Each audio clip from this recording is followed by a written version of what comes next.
நல்லா இருக்க சொல்லி கர்த்தர் சொல்றாருன்னா அந்த வார்த்தையை எடுத்து உள்ளத்துல வச்சா உன் ஆத்துமா வாழ்கிறது போல நீ எல்லாவற்றிலும் வாழ்ந்து சுகமாயிரு என்ற வார்த்தை உள்ள போய் அது இறங்கி அது வேறு கொண்டு விட்டால் மழையை போல பனியை போல வசனம் உள்ள வந்து விதையா மாறி உள்ள போயிடுச்சுன்னா ஆத்துமா வாழ்றது போல எல்லாவற்றிலும் வாழ்ந்துடாமல் விடாது, ஃபோர்ஸ் பண்ணிடும். கர்த்தர் நல்லவர், ருசித்து பாருங்கள். யுத்தத்தில் வல்லவர், யோசித்து பாருங்கள். கர்த்தர் பெரியவர், துதித்து பாடுங்கள்.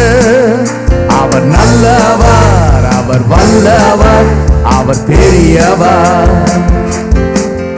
அவர் நல்லவர், அவர் வல்லவர், அவர் பெரியவர். கர்த்தர் நல்லவர், ருசித்து பாருங்கள். யுத்தத்தில் வல்லவர், யோசித்து பாருங்கள். கர்த்தர் பெரியவர், துதித்து பாடுங்கள்.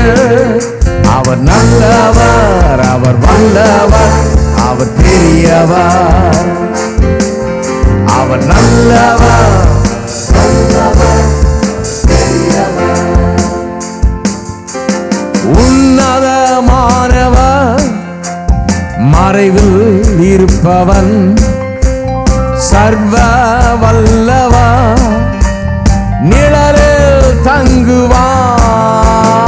உன்னதமானவர், மறைவில் இருப்பவன், சர்வ வல்லவர், நிழலில் தங்குவான். அவர் சிறகுகளால் உன்னை மூடுவார், செட்டையில் அடைக்கலம் புகுவாய். அவர் சிறகுகளால் உன்னை மூடுவார், செட்டையில் அடைக்கலம் புகுவாய். கர்த்தர் நல்லவர், ருசித்து பாருங்கள். யுத்தத்தில் வல்லவர், யோசித்து பாருங்கள்.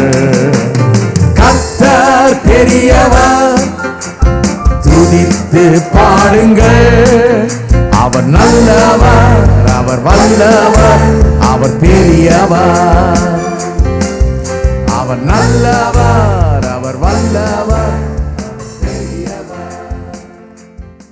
போதகர் சாம்பி செல்லத்துறை அவர்கள் நடத்தும் பூரண சுவிசேஷ வேதாகம கல்லூரியில் ஊழிய பயிற்சி பெற உடனே விண்ணப்பிக்கவும். வகுப்புகள் 2015 ஜூன் மாதம் 15ஆம் தேதி முதல் ஆரம்பமாகிறது. விண்ணப்ப படிவம் பெற பூரண சுவிசேஷ வேதாகம கல்லூரி, தபால் பெட்டி எண் 494, சென்னை 7 அல்லது கீழ்காணும் தொலைபேசி எண்களில் தொடர்பு கொள்ளவும்.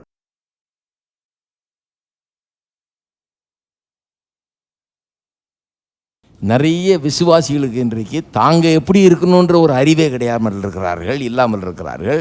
தாங்க எப்படி ஒரு நல்ல ஒரு அந்தஸ்தோடு நன்றாக இருக்க வேண்டும், கர்த்தருடைய மானத்தை காப்பாற்றுறதுக்காவது நம்ம நல்லா இருக்கணும் அப்படிங்கிறது விளங்காமல் இருக்குது. பாருங்க, நம்முடைய பரலோக தகப்பன் நாம் நன்றாக இருக்க வேண்டும் என்று விரும்புகிறார்.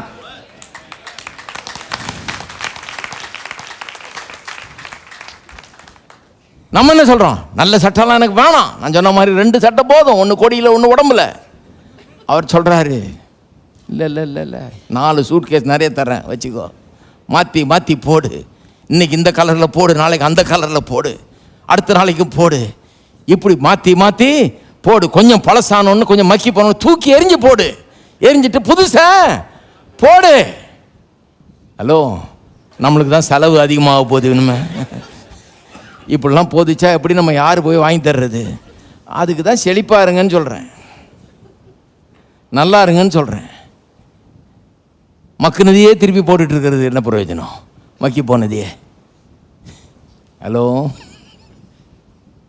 புது சட்டை எவ்வளோ நல்லா இருக்குது இல்லை, போட்ட உடனே. நிறைய பேர் அதை யோசித்து கூட பார்க்குறது இல்லை. ஏன்னா அதெல்லாம் வேணாம், அதெல்லாம் உலகம், மாயை, ஆடம்பரம். ஆண்டவரை பற்றி சொல்லியிருக்குது, அவருடைய வஸ்திர தொங்கல் தேவாலயம் முழுக்க நிரம்பி இருக்குதான். நம்ம கரெக்டாக 1.1 மீட்டர்னு கேட்குறோம். 1 அவர் துணி வாங்க போனார்னா மீட்டர் கணக்கில் வாங்குறது இல்லை, பேலாக வாங்குறாரு போல இருக்கு. அவர் இப்படி போட்டாருன்னா அந்த தொங்கல் வந்து எங்கே வரைக்கும் போதான், தேவாலயம் முழுக்க மூடிட்டு இருக்குதான். அங்கே கேட்டுக்கிட்ட அதை கேதர் பண்ணிட்டு இருக்கிறாங்க அவர் போறாருன்னு. அப்போ நம்ம எவ்வளோ கஞ்சத்தனமாக இருக்கோன்னு பாருங்க. கொஞ்சம் மைண்டை கொஞ்சம் மாற்றிக்கணும். நம்ம 1.1 1.15 இது ஒரு பெரிய ஒரு டிஸ்கஷனே நடக்கும் துணி கடையில் போனீங்கன்னா. 1.1 போதும்பா அப்படின்னா சொல்லலாம், இல்லை சார் 1.15 கொஞ்சம் உடம்பு போட்டிருக்கிறீங்க இப்போ தேவை இல்லை, வேணாம்ப்பா 1.1 போ, வேஸ்ட்டாக என்னத்துக்கு இருக்கிறீங்களா? கர்த்தருக்கு தான் தெரியும் உங்களுக்கு என்ன தேவைன்றது. கர்த்தர் விரும்புகிறதை எல்லாம் சொல்லுங்க, கர்த்தர் விரும்புகிறதை, நான் விரும்புகிறதை அவர் சொல்றார், நான் விரும்புகிறதை செய்யுன்றார். வசனம் என்ன செய்யுமா? கர்த்தர் விரும்புகிறதை செய்யும். இதுக்குதான் வசனத்தை கேட்கணும் பாருங்க, புத்தியை மாறிடும். கர்த்தர் விரும்புகிறதை நீங்களும் விரும்ப ஆரம்பிச்சிருவீங்க. நல்லா இருக்கணுங்கிறது நான் விரும்புறது இல்லை, கர்த்தர் விரும்புகிறது. அது ஏன் விருப்பம் இல்லை, அது கர்த்தர் விரும்புகிறது. நான் நல்லா இருக்கணும்ன்றது கர்த்தர் விரும்புகிறது. என்னுடைய பரலோக பிதா அதை விரும்புகிறார். நீங்க நல்லா இருக்கணும்ன்றதை உங்கள் பரலோக பிதா விரும்புகிறார். இதை குறித்து தரிசனமும் ஒரு வெளிச்சமும் நமக்குள்ளே உண்டாக வேண்டும். நல்லா இருக்கணும்ன்றது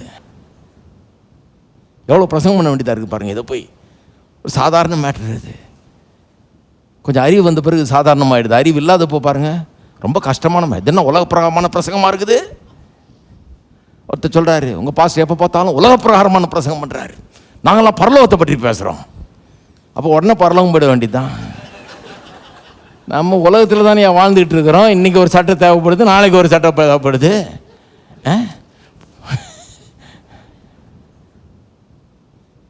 ஸ்கூலில் இன்னைக்கு ஒரு ட்ராமானா அதுக்கு ஒரு சட்டம் வாங்கி கொடுன்றாங்க. நாளைக்கு இன்னொரு ப்ரோக்ராம்னா அதுக்கு இதை போட்டு வரன்றாங்க. எல்லாம் வாங்கி தர வேண்டியதாக இருக்குது. இல்லை, நீங்கள் பெரிய சன்னியாசி என்ன பண்ண போறீங்க? யோசித்து பாருங்க. சரி, அப்ப தேவன் விரும்புகிறத நம்முடைய வாழ்க்கையில, இந்த சாபத்திற்குள்ளான இந்த உலகத்தில், விழுந்து போன மனுஷர்கள் வாழுகிற இந்த உலகத்தில் எல்லாம் ரொம்ப பெர்ஃபெக்டா இல்லை பாருங்க. இந்த உலகத்தில் எல்லாம் ரொம்ப நல்லா இல்லை, கஷ்டமான சூழ்நிலை தான் அந்த உலகத்தில். அப்படிப்பட்ட உலகத்தில் அந்த கஷ்டத்தின் மத்தியிலும் நம்முடைய வாழ்க்கையில தேவனுடைய வசனம் புகுந்து கொண்டு பூமிக்குள்ள விதை போய் எப்படி முளைய பண்ணுகிறதோ, விளைய பண்ணுகிறதோ, எப்படி how it forces the earth to bring forth, எப்படி விதை உள்ள பூமிக்குள்ள போய் பூமி விளைய பண்ணுகிறது. தமிழ்ல இன்னும் கொஞ்சம் ஸ்ட்ராங்கா சொல்ல பார்க்குறேன், எனக்கு வரமாட்டேங்குது. forces the earth, பூமியை கட்டாயப்படுத்துது. அது விளைய மாட்டேங்கிற பூமி கூட விளையும். எப்போ விதை உள்ள போயிடணும், மழை வந்துடணும், வந்துட்டா விளைஞ்சிடும். அது தடுத்து நிறுத்த கஷ்டம், ரொம்ப கஷ்டம். அப்போ நான் சொல்கிறேன், இந்த வசனம் வந்ததுன்னா கஷ்டமான இந்த உலகத்தில் கூட, பாவம் நிறைந்த சாபம் நிறைந்த உலகத்தில் கூட நீங்கள் நல்லா இருக்கிறதுக்கான வாய்ப்புகள் உண்டாகி விடுகிறது. ஏனென்றால் இந்த விதை போய் it makes a demand upon the soil. சாயில்னா என்னன்னு காமிச்சேன் உங்களுக்கு, பூமினா என்னன்னு காமிச்சேன். பூமி வந்து மனுஷனுடைய இருதயம் இல்லையா, மனுஷனுடைய இருதயம். அது போய் அங்கே டிமாண்ட் பண்ணுது. என்ன பண்ணுது? கர்த்தர் சொல்லுகிறத, கர்த்தர் சொல்லுகிற வார்த்தைகள் உள்ளத்தில் இருதயத்தில் போச்சுன்னா, கர்த்தர் சொல்லுகிறது கொண்டர சொல்லி இந்த இருதயத்தை டிமாண்ட் பண்ணுகிறது. நல்லா இருக்க சொல்லி கர்த்தர் சொல்றாருன்னா அந்த வார்த்தையை எடுத்து உள்ளத்தில் வச்சா, உன் ஆத்துமா வாழ்கிறது போல நீ எல்லாவற்றிலும் வாழ்ந்து சுகமாயிருன்ற வார்த்தை உள்ள போய் அது இறங்கி அது வேறு கொண்டு விட்டால், மழையை போல பனியை போல வசனம் உள்ள வந்து அது விதையா மாறி உள்ள போயிடுச்சுன்னு வைங்க. போயிடுச்சுன்னா ஆத்துமா வாழ்றது போல எல்லாவற்றிலும் வாழ்ந்துடாமல் விடாது, அது ஃபோர்ஸ் பண்ணிடும். இருதயத்திலிருந்து அதை உண்டாக்கி கொடுத்து விடும், உண்டாக்காமல் தீராது. இருக்கிறீங்களா?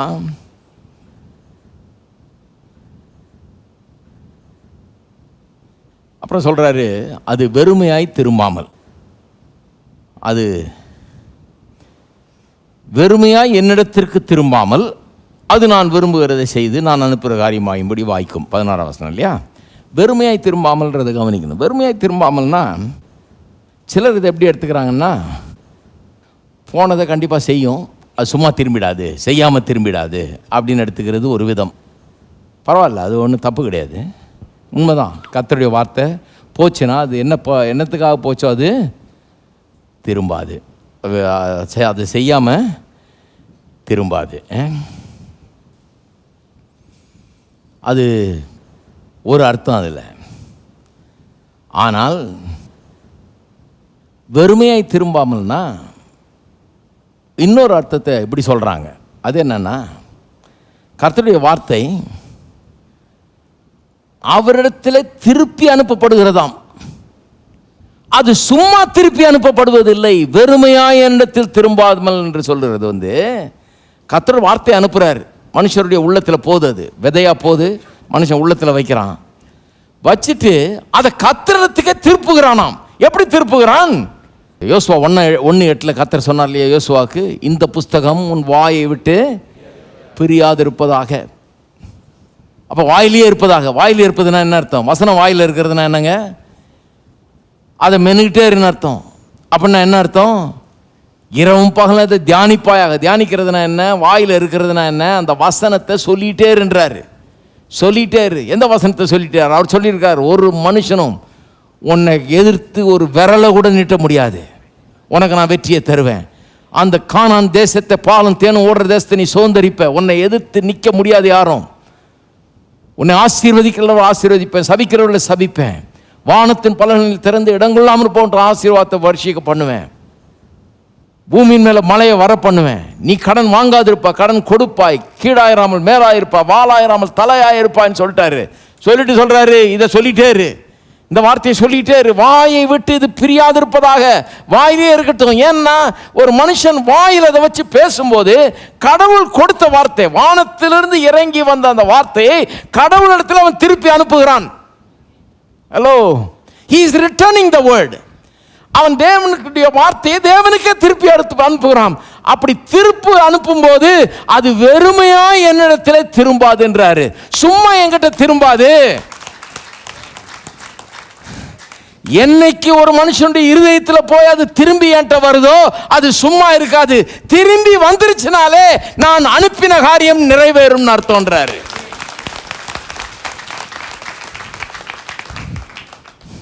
நிறைய பேருக்கு இந்த கான்செப்டே புரியுறது இல்லை பாருங்க. அது செய்யறதை செஞ்சுட்டு போயிடுமாக்கும் அப்படின்னு நினச்சிட்டு இருக்கிறாங்க. அப்படி இல்லை, அது வந்திருக்குது. திருப்பி அனுப்ப வேண்டியது யாரு? நீங்க. திருப்பி அனுப்புற ஸ்டேஜுக்கு அது வந்துருச்சுன்னா, திருப்பி அனுப்பணுன்றது மனுஷனுக்கு புரிஞ்சிருச்சுன்னா, அவன் திருப்பி அனுப்ப ஆரம்பிச்சான் கடவுளுடைய வார்த்தையை. கடவுளுக்கு திருப்புறது எப்படி? அவர் சொன்ன வாக்கு தத்தங்களை அவரிடத்தில் கொண்டு செல்வது எப்படி? அவரிடத்தில் திருப்புவது எப்படின்னு மனுஷன் தெரிஞ்சுக்கிட்டானா, அந்த ஸ்டேஜுக்கு வந்துட்டான்னா வார்த்தை சொல்லுகிறதை தன்னுடைய வாழ்க்கையிலே நிறைவேற்றக்கூடியவனாக அவன் மாறிவிடுகிறான்.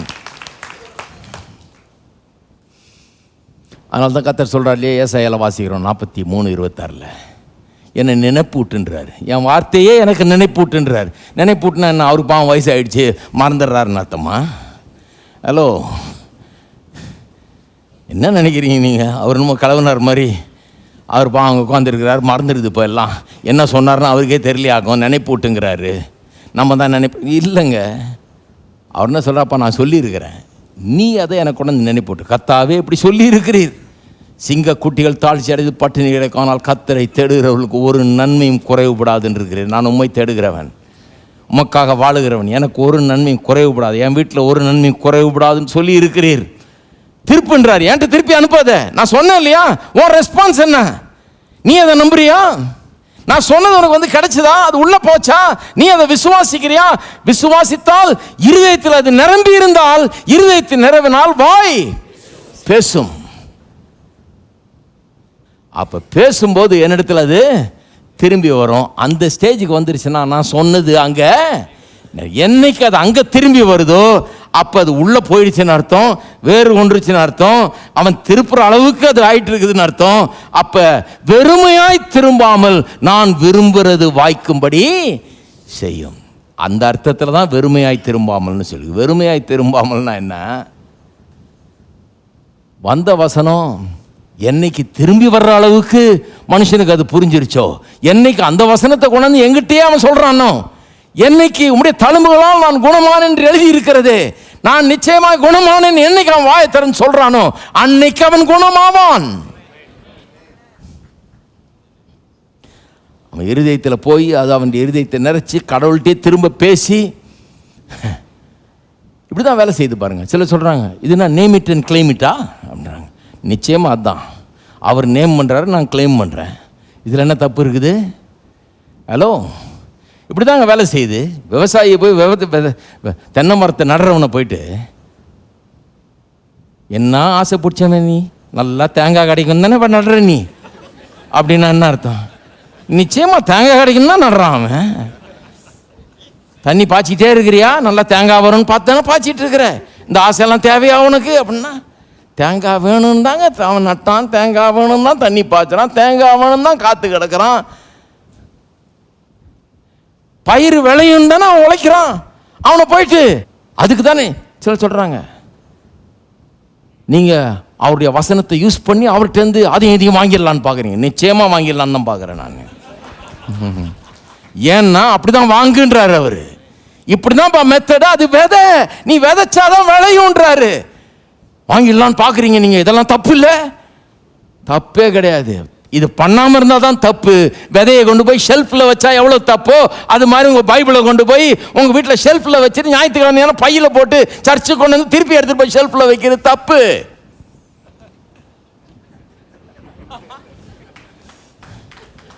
ஹலோ, இருக்கிறீங்களா? இங்க சொல்லப்பட்ட வசனங்கள் விதையை போல மனுஷன் இருதயத்துக்குள்ள போய் அது இருதயம் நிரம்பி இருதயத்தின் நிறைவினால் வாய் பேசும்போது தேவன் அனுப்பின அந்த வசனம் விதையா மாறி மனுஷனுக்குள்ள போய் அது தேவனிடத்தில் திருப்பி அனுப்பப்படும் போது அவர் விரும்பின காரியங்கள் அவனுடைய வாழ்க்கையில வாய்க்கும்.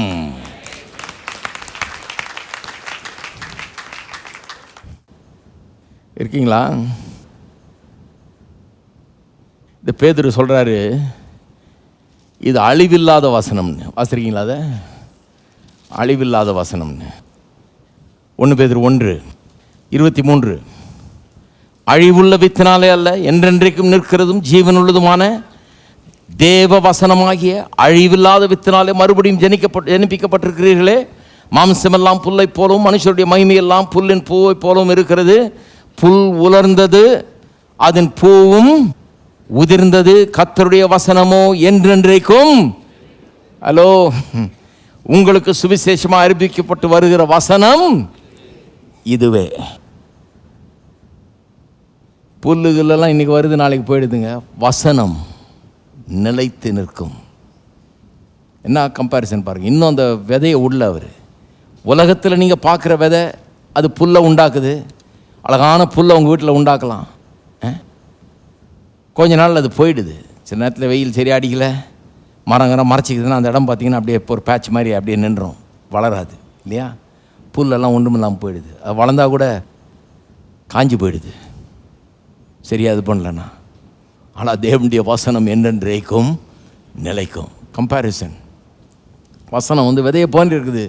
ஆனால் அது விதை வந்து உலகத்தில் இருக்க விதை அழிவுள்ள வித்து. உலகத்தில் இருக்கிற விதை வந்து ஃபெயிலியர் ஆகுது. சில நேரத்தில் போட்டால் அழிவுள்ள வித்தா இருக்குது. ஆனால் தேவனுடைய வசனம் என்றென்றைக்கும் நிற்கும். அப்போ பாருங்க, இந்த அழிவில்லாத வித்து இது.